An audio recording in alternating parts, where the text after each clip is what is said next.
Let's make anchor charts a little more engaging and a little more hands-on.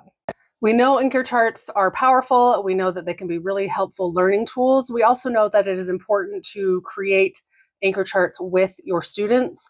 Well, sometimes I felt kind of, I don't know, insecure. That sounds so stupid to say about creating them because my handwriting isn't like teacher perfect handwriting and my pictures aren't always teacher perfect.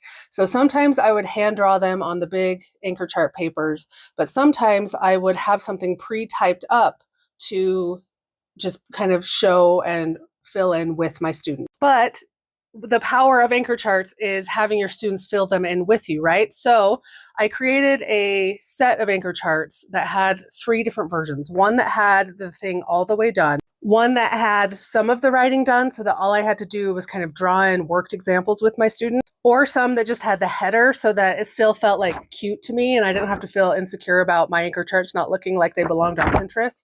And then I would fill in the rest of information with my student. And an easy way that we did that was by shrinking them down and putting them inside our math journals. So this is an example here, and these are just what I call notes to future forgetful selves, if you know Building Thinking Classrooms with Dr. Liljedahl.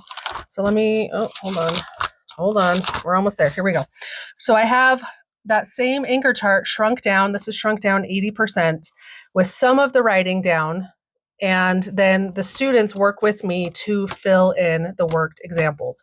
So that way they can have kind of like a resource library that we can refer back to. We can pull out during a work session or if we're doing reviewing, where it still is very clear. There's some like guided practice here with some of the words already there.